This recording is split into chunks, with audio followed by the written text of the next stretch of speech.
Now, I'm actually going to start at the end and work my way backwards, purely because a few things have happened this morning in preparation, and things went drastically wrong. So I really feel like the Lord was actually telling me there's a lot of stuff I've written here, but some of it's more important than others. So what I'm going to do is, and through the stuff that's gone on this morning, which I'll explain in a minute, he's helped me to prioritise them a little bit, so that's good. I'll start off by saying that the enemy really didn't want me to be here today. Yesterday I was supposed to have been sorting out the last bits of preparation and printed my notes off and things like that, and instead I ended up spending 7 hours at a conference, at a prison conference, and so that took a lot of. When I got home I was so tired that I said, do I stay up tonight and get everything ready, or do I go to sleep, set my alarm and get up early? So I thought I'll set my alarm and get up early. So I set my alarm for 5:30 this morning, and I woke up at 8:30 this morning. And so all my preparation time had gone, and I was absolutely stressed out. And I got in the shower, and amazingly, I started to sing, "There is power in the blood, and the battle belongs to the Lord." And what were the first two songs when they come in this morning? Those. So I think he was trying to tell me that absolutely everything's going to be fine. Don't worry about it. But yeah, it was quite a bad morning. Very, very stressful. I couldn't get the printer to work. I couldn't get the printer to print my notes off. All sorts of problems, and I've actually noticed now that these are the problems that Mum also has a lot when she's talking. All the time she's actually come to talk here, she's never once been able to get her notes to print off properly in the morning. She's always had problems, and now I'm having the same problems. But with a bit of fighting, I did manage to get them printed off, and I managed to get the notes printed off as Barbara was knocking on my door to pick me up. So I had to say, you're going to have to hang on a minute whilst I get everything ready.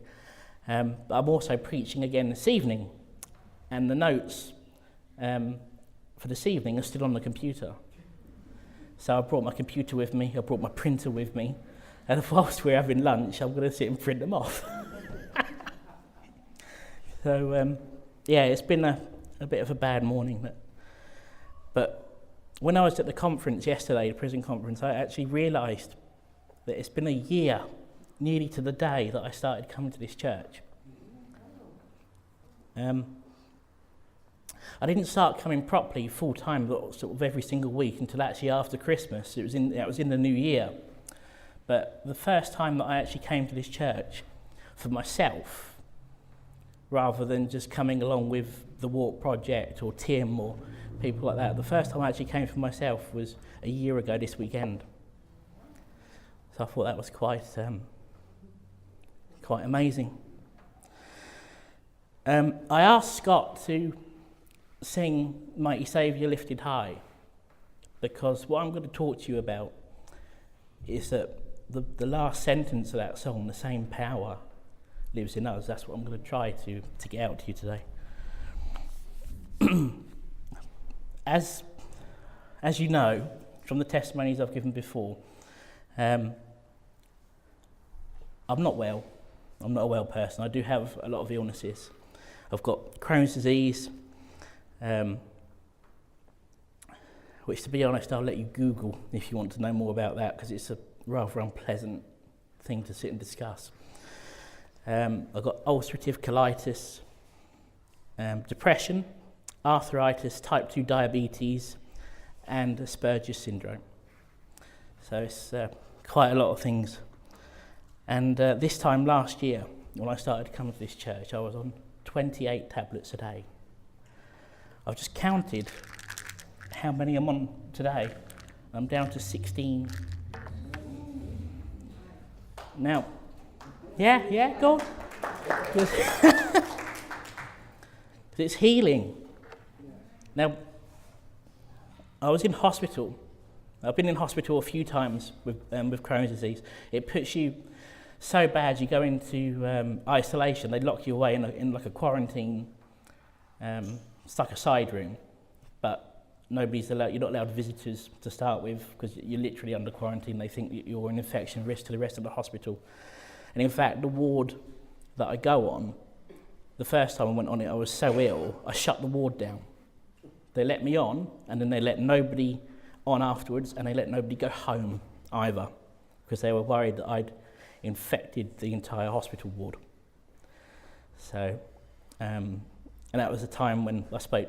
I said about this the last time I spoke, because that was the time when Mum had to come and see me, and she couldn't even come into the room. She had to talk to me through the glass, and the only thing that I actually had with me, other than a few changes of clothes, was a message version of the Bible, and a PlayStation Portable which had loads of worship music on. And so for the first week I didn't do anything, because the first week I was so out of it. I was hooked up to 8 different machines. 4 of them were drips. So that's not good. And the doctors, I could hear sort of bits, because you're drifting in and out of consciousness the whole time, so you don't really catch what's going on. But I remember bits of the conversation that Mum would be having with the doctors outside the door, and they were basically saying if you'd have brought him here a day later, he wouldn't have made it, he'd have died. So that was the closest I've came. But since then I've been back in a few times in the same room, but the condition wasn't as bad, but they still wouldn't let me out. Once they put me in the side room, that was it. I wasn't allowed to go anywhere. But these times I were allowed to have visitors come in to see me. And Simon from the Walk Project came in, and he said, I've put you on a healing prayer page on Facebook. I went, oh, right, yeah. He said, there's 10,000 subscribers to it. He said, and I've put you on a few others. He said, so you've got in excess of 10,000 people praying for you to be healed. Wow. Now, I've had, over the years that I've had this, I got diagnosed with this when I was 21. That was in 2004. And 2002. And since then, I've had a lot of people come and pray. I've had actually over 100 people lay hands on my bowel, and to no effect, nothing. Just nothing seemed to happen. But when Simon said, "I'll put you on this prayer page," he said, "and you've got over 10,000 people praying for you now." One of the major things that you have with this illness is chronic fatigue. I mean, it literally feels like you're dragging bricks around on your hands and legs and anvils. The energy is just sucked from you, completely sucked from you. And for a long time, when I came out of hospital, that was it. In fact, for 2 years of my life, nearly 2 years of my life, I didn't get out of bed. The only times I actually got out of bed was to either go down to the kitchen and make something to eat or go to the loo, and I'd be back in bed again. And that was horrible. And the fatigue was just getting worse and worse and worse. And then, like I say, eventually I went into hospital, and Simon came and he said, "Right, I've got all these people praying for you now." He said, "And you don't know the power of prayer." He said, "Because you've never felt it." He said, "So what I'm going to do now is I'm going to tell you about the power of prayer." And he started to pray, and he started to tell me about the prayer of Jabez. And the prayer of Jabez comes from 1 Chronicles 4-10, chapter 4, verse 10. It says, "Jabez cried out to the God of Israel, 'Oh, that you would bless me and enlarge my territory. Let your hand be with me and keep me from the harm, so I will be free from pain. And God granted his request. Now, if you read the whole story, that's just one section of the prayer of Jabez, but if you read the whole story, you'll see that God told him to pray that same prayer every day for 30 days straight. So that's what I did. I did the same. I thought, okay, Simon told me to do it, so I thought, okay, fine, I'll do it. Why not? I've got nothing else to gain, nothing medically is working for me. So why not? Let's try it. And I prayed that for the next month, and I was in hospital for the next 2 weeks of that month, and I got out and I went home. And so for the next 2 weeks at home, I prayed that same prayer every day. The first thing in the morning when I got up, that was the prayer that I said. And I read the story. And over time, gradually I started to get better. The energy started to return. I could get up, I could do things, simple things. Not massively, I couldn't go out for long 10-kilometre runs or anything like that. I didn't have that kind of energy. But I could get out and go to the shops and just look after myself a lot more. And over time, I started to get a lot better. And then Simon said, look, he said, I've got some work I need you to do in the office. He said, I've got a lot of accounting work to do. And I said, okay, I can do accounting work, that's what I'm trained to do. He said, but I need you to come to the office to do it. And the office it was here at the time, it was in the Bethel. So they're all right, okay. So I started to come 1 day a week, and then I had more energy. So I started to come 2 days a week, and I had more energy. And I started to come 3 days a week, I had more energy. And eventually I was here Monday to Friday. And it was fine. It was like I was back to normal, just completely restored. And I found that, and Barbara's spoken to me about this before, she said, how are you feeling? Are you feeling okay? And I said, yeah, I feel okay. She said, what do you put your being better down to? And I said, well, I can't put it down to medical reasons because none of the medication they gave me in hospital was working at all, nothing. And I tried drugs that were stupidly expensive. I tried one that was, they gave me the injections that I had to take at home. They were 750 quid each. And I had to have 4 of them a week. I did nothing. It didn't make any difference. I just stayed in bed. It didn't make any difference at all. So then they started taking me into hospital and doing infusions at £2,500 a time, every month. And the first time I had that, I had to have 2 of them in the first month, then I had 2 of them in the second month, and then I had 1 a month from then on. And then, in fact, today I still take that. I still have to go to the hospital once a month, and I still have to have that drug. It was £2,500 a time, and it wasn't making the slightest bit of difference.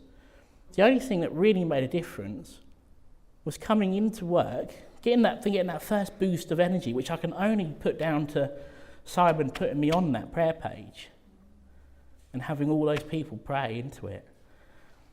And all of a sudden I started to get more energy, like I said, and then I came in, and then I found that the more work I was doing for God's ministry, the more energy I started to get in return. I started to get better and better and better and better, until I am as I am. No walking stick. 28 pills a day down to 16. In fact, I'm going to go and see the doctors again on tomorrow, Monday, because I'm pretty sure that some of these can go as well now. So, as time's gone on, I am getting better and better and better. And all I can put it down to is prayer power. Nothing else, just prayer power. Now, the doctors won't believe that. I have spoken to my consultant about it. He's a Buddhist, but even he's like, no, it's this medication we're giving you. It just took a long time to work. And I went, what, 3 years? That's a long time. No, the medical world will never ever acknowledge the fact that prayer works. They just won't. and it baffles them. So what you've got to do is you've got to learn to accept that everything medically, when people say, right, you've got this, you've got that, you've got the other, if you sit and pray into it and pray into it and pray into it and pray into it, it will disappear. It doesn't matter what it is, doesn't matter if it's, I've seen Mum's got an amazing healing power. I've seen her cure someone of cancer. I've heard a story. She rang me one night really, really late at home. And she should have been home. She normally gets in about 9 o'clock, and it was getting close to midnight, and she still hadn't turned up. And I thought, okay. And I got a phone call, and she said, I'm at Burton Hospital. And okay, what are you there for? And she said, well, one of the guys has gone into. One of the guys he had cancer, and it was starting to affect him, and he got motor neurons disease. And he said, and he was in hospital. They rushed him into hospital, and he was on like a giant incubator, but it was only around his head. You have all the kind of fresh air and oxygen and things being pumped into this little chamber that his head was sat in. And Mum said it was horrific to see him, but she said as soon as she found out he was in hospital, she had to go there and pray, and pray, and pray, and pray, and pray. And unfortunately, he took a turn for the worse, and they thought he'd passed away. You know, they were doing CPR and trying to resuscitate him, and nothing was going on. And Mum and another one of the prison chaplains was stood outside the door of the room where they were trying to resuscitate him, and they just praying and praying and praying and praying and praying for a long time. And all of a sudden, they got a beep on the machine, and he'd come back. So I've seen her do some quite amazing things, and what I'm trying to say, I always look at her and as kind of a source of inspiration, really, of the work she's done over the years, and you think, you know, I don't have that same power. I can't pray for somebody like that. And in actual fact, this is, like I say, this is why I asked Scott to sing that song, because you don't realise that the same power that Jesus had does live in you. You can do those things. You can pray for people. You can pray into the healing and curing diseases and getting over depression and getting energy and all. You know, it does work. It does. I'm going to try and be brief because I'm quite conscious that the time's getting on. It's quite an amazing story. The healing and praying, the power of prayer does work. And in fact, from that I thought, okay, what I'll do is I'll use this myself now. I'll see if I can do it, you know. If people can do it for me and I can get more energy and I can start to go back to work and I can do quite amazing things, as it turns out. And I thought, right, okay, let me see if now I can do it, if I can put this into practice, put what I've been taught into practice and use it myself. So, this story that I'm about to tell you is completely true. In fact, it's all completely true anyway, but this is quite amazing. My family have been on at me to learn to drive since I was 18 years old. Not since I was 17 years old. They let me slide past that, but when I was 18 years old, they started to realise that I had no intentions of learning to drive at all. None. And the reasons being for that was because as a passenger, I've been in quite some rather horrific accidents in other people's cars, and it put me off driving for a long time. I'm aware it's being recorded, so I won't mention my names. My cousin's Richie. You know, it's Mum's not a good driver. She's the only person I know that can have an accident in the same place twice. She's driving up to Alton Towers one night, and it was autumn. You know, there's leaves everywhere. It's not an excuse because she was going too fast. And she slammed on her brakes at the bottom of the hill where you've got the pub down on the side over the bridge. And as she slammed her brakes on, she went straight forward and into a stone brick wall. And we were fine. A bit shook up, but fine. But she reversed the car out of the wall and continued to try and drive up to Alton Towers to drop me off at work. Sure enough, it conked out part way. And they said, "I'm sorry." I said, "I can't do that." The car just no, I've had enough. and she wrote, and as it turned out, she'd written the car off. And she's the only person that within, I don't know how many months it was, 3 or 4 months, I think, later, they still hadn't repaired the wall. They'd put like a chain link fence around it to try and, to make people aware that the wall was broken, but they hadn't fixed it. She's the only person I know that, like I say, about 3 or 4 months later, had the same accident in the same spot, but this time went straight through the wall and ended up in the field the other side.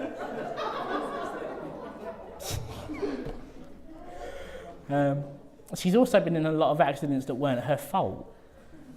And I mean, she was in a multi-car pile-up on the M1. 2 cars had an accident in front of her, and she went into the wreckage, along with a few other people. And again, that car didn't survive much longer after that. But all I can think of is that she must have these angels that travel around with her and just protect her and just like, no, it's okay, regardless of what happens, you'll be all right. And so it's little incidents like that, and plus a couple of other worse ones when I was younger, that put me off wanting to drive at all. I didn't want to drive. So I said, right, and my family were giving me stick year after year after year. I said, I gave up finally. I said, right, fine. I'll try and shut them all up. I don't want to learn to drive. I still don't want to learn to drive now. I hate it, but I'll do it. So I said, right, okay. I said, Lord, all right, this one's on you, okay? If you provide me with a brand new car, not an old banger, a brand new car, I will learn to drive it. I'll take that as a sign that there is something really important going to happen in my life that requires me to learn to drive. So I will take that as a sign and I will learn to drive a car. And I combined that with this prayer, the prayer of Jabez, and I prayed it every single morning when I got up for 30 days. Well, 30 days later, nothing happened. And I thought, okay. So that didn't work. So I was feeling quite happy about that. I thought, right, so I don't need to learn to drive, do I? And my family were saying, no, there's still. A few months went past. And again, I'm not going to go into the specifics because of the time, it's quite lengthy. But I received a £28,000 blessing with the pure instructions that it was to buy a brand new car. So I started to look round and I got a list of cars and I sent it out to Sam because I don't know much about cars. Well, I've got a list of about 120 in front of me that I can get for that. Well, I don't know. So I narrowed it down to a few that I was quite interested in and sent it on to Sam, and he sent it on to his friends, and they all started. Facebook was starting to light up and got quite a long. And eventually I settled on what I've got now, which is the Ford C-Max. And it came in at £27,995. 3 years free insurance. So I got the car, and I thought, okay, Lord, that's it. You've done your bit. I asked you to provide that car. I actually said that also in that. I've left this bit out, but I actually said in that prayer as well, when I said, I'll take it as a sign that there is some major cause for me to learn to drive. But I also said, I will never ever doubt your existence again. If you fulfill this, I will never, ever, ever doubt your existence again. This happened. It's outside my house now. I still haven't learned to drive it. This is the thing now, it's a fear. It's trying now to get over my fear. He's done his part. He's provided me with the car. I've now got to do my part. I've got to learn to drive it, which is easier said than done. I don't know if any of you tried to do a theory test in the last couple of years, but my word, that's hard. And I'm struggling with it, but I've failed it once already, actually. But I'm going to keep going. I'm going to keep going. I've got actually booked in next Friday is my retake, so we'll see how we go.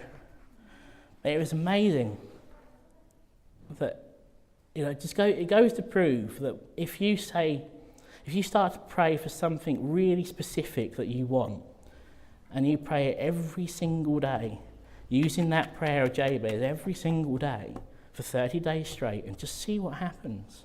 He will answer you. If it's his will to do it, he will answer you and you will get it. I did. It worked for me. I'm at 26 minutes. I'm all right, am I? So, like I say, my illness is starting to become a lot better. But I can only put it down to prayer power. I can't put it down to medical intervention. As much as I'd like to, it's just not there.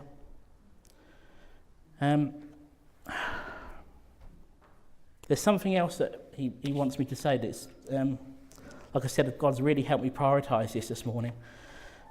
There's something else that he really wants me to say, and it's that Jesus says, in the Bible it says Jesus is the light of the world and that things get done through him. But actually, if you look at Matthew chapter 5, verse 14, it actually says, Jesus says that you are the light of the world, a town built on the hill that cannot be hidden.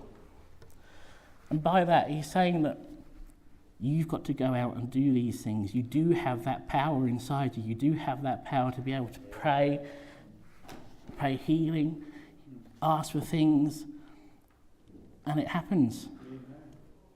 But you've got to do it. You haven't got to you can't just sit back and say, right, that's it, Lord, my life's a mess and I don't want to do it anymore. It's not the way I spent 2 years doing that. I spent 2 years in bed doing that. Trust me, that doesn't work. You've actually got to really concentrate. You've got to really read your Bible. Like I said, when I went to hospital, I didn't know how to read the Bible. At first, not properly. It was only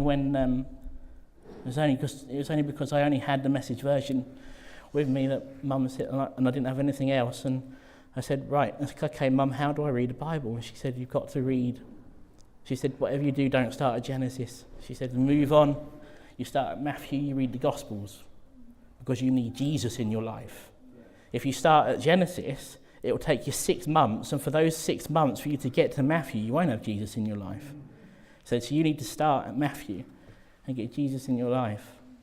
Then you read 4 chapters a day.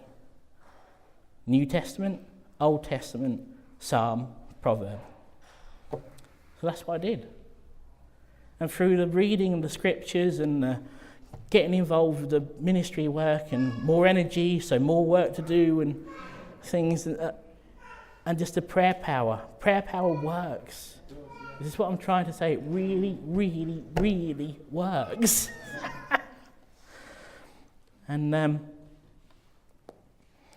one of my friends, I'm gonna stop in a minute. One of my friends sent me this yesterday, so I'm just gonna look it up because I was really quite impressed.